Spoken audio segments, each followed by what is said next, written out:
po našim glavama još padaju knjige u prahu. Prvo što sam naučila sjedeći tamo u hladovini biblioteke, u sjeni debelih austrijskih zidova, a godina je 1976. Jeste da je arhitekt Aleksander Vitek i te godine, kao i danas na onom svijetu, samoubilački tražio ugao pod kojim svjetlo pada na podni mozaik vijećnice u Sarajevu. A drugo što naučih iz knjiga bilo je rukopisine gore. I danas vjerujem Bulgakovu, pa barem on je znao istinu. Ali pamtim također, to jest vidim i ovog trena, tijela knjiga kako u vrelom avgustovskom danu 1992. pucketaju obuzeta plamenom mržnje. Tijela dragih knjiga nestajala su u mržnji. Tijela dragih naših u mržnji tijela su knjiga. Tijela su naših dragih. Naša tijela gorjela su draga. Tijela draga su mržnji. No vratimo se meni, studentskoj čitaonici godine 1976. Spremajući ispit iz antičke književnosti, na starom drvenom stolu našla sam urezano tvoje ime. U tom trenu zaboravila sam sasvim zašto je Ahilej ubio Hektora, ili je bilo obrnuto, i zašto je potom Hektorov sin ubio Ahilejevog, ili je bilo obrnuto.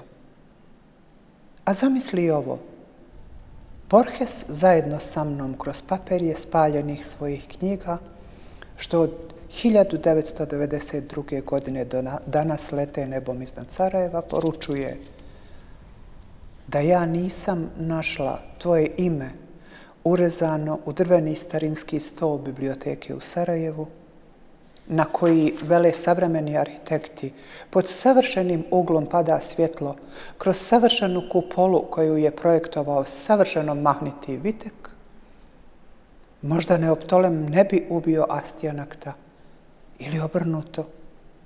Možda bi se sve završilo samo u antičkim knjigama, u ispitu za 10 ispoznavanja stare književnosti, u maloj našoj beznačajnoj ljubavi u kojoj bismo se sreli bez srama i bez straha.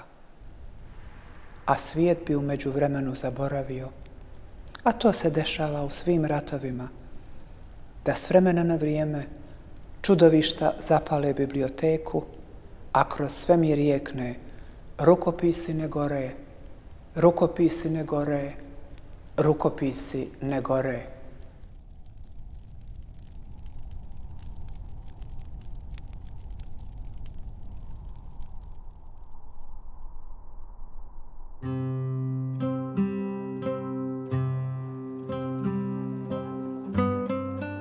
Ja sam dijete komunizma, ili kako to vole danas da govore kad se govori o vremenu u kojem smo mi bili mladi. Ja sam dijete socijalizma sa ljudskim licem. Meni je bilo sve dostupno. Moji roditelji su došli su, to je recimo ta neka klasična seljačko-radnička poluintelektualna klasa koja je nakon onoga rata doselila u Sarajevo da školuje djecu. Škole su bile besplatne, ja sam bila jako dobar učenik. Završila sam osnovnu školu u Sarajevu, gimnaziju u Sarajevu i kad sam se upisala na književnost, to je bilo do or die. Moj otac je rekao da šta će mene književnost. Ja sam rekla, ja moram da studiram književnost. I znala sam, jer su prethodne generacije učile u vijećnici, znala sam da ću i ja postati član Narodne univerzitetske biblioteke u Sarajevu.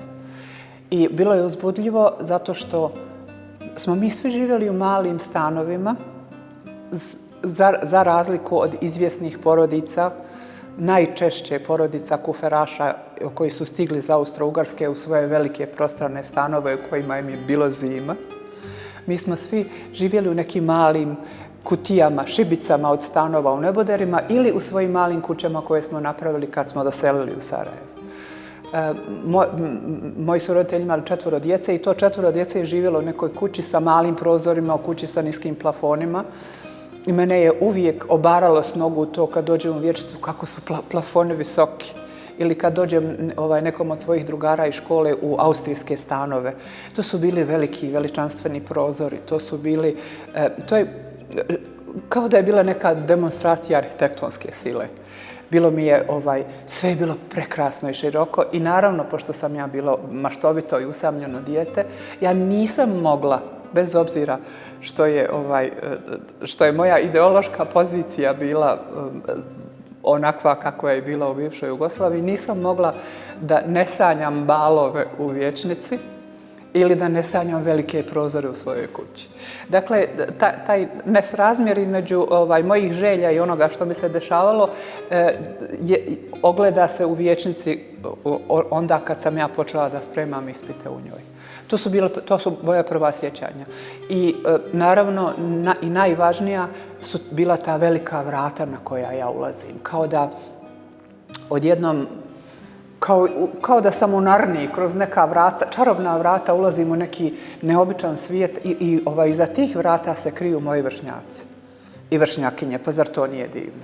Dakle, stalno se sjećam, kad god pomislim na onu vječnicu nekada, pomislim na mnogo knjiga, na miris knjiga, na stare ladice u kojima su registratori knjiga. Pomislim na to koliko je to bilo jedno pametno, lijepo i neobavezna mladost, koja je, nažalost, odjednom se raspala i baš zato što je bila tako draga, zato što je bila tako bliska, taj pad koji se desio 1992. godine sa agresijom na Bosnu i Hercegovinu je bio kao da smo bubnuli svi o neku strašnu, tvrdu površinu i potpuno se raspali. I kad je 22. augustu 1992. godine zapaljena zgrada vijećnice, ja sam odjednom osjetila sve što je stradalo, pa i vijećnica u meni je izazivalo sućut.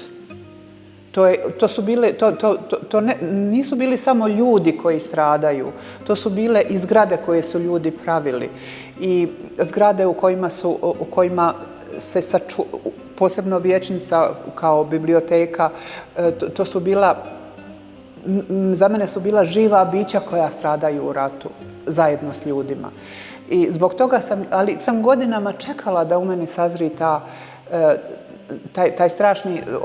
to strašno nekoliko dana kada su letjeli izgorjeli listovi knjiga po Sarajevu. To je bila jedna kiša ili snijeg, sivi snijeg koji je nastao kada su knjige gorjele. Pa ko ne bi bio inspirisan takvom vrstom tragedije? Mislim, onda sam odmah, čim je to krenulo, čim je vijećnica zapaljena, knjige su se sklanjale, mi smo imali poriv da svi pokušamo da spasimo vijećnicu. I onda naravno, onda su se pojavile i asocijacije na Aleksandrijsku biblioteku. Mnogo stvari je u meni izazivalo potrebu da pišem, ali nisam imala snage ili moje nadahnuće nije proradilo sve negdje do iza, čini mi se 2011. 12. kad sam shvatila da sada mogu da pišem o onome što sam vidjela kad je zapaljena biblioteka. I zato je nastala ova pjesma. I u toj mojoj pjesmi i u mojoj glavi koja je preživjela rat i danas lete ti ostaci, taj sivi snijeg koji je letio Sarajevom danima nakon što je vijećnica spaljena. Današnja vijećnica nije ono što je moje sjećanje, ali to je moja stvar. Vijećnica je obnovljena, vijećnica je jako zanimljiva.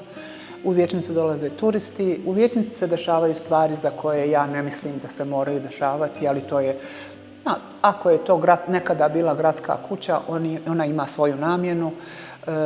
Ja protiv toga nemam ništa osim činjenice da bi zbog istorije, zbog kulture, zbog ljudi koji su još živi, zbog djece koje možemo to pričati, da jedan dio vijećnice i dalje bude biblioteka.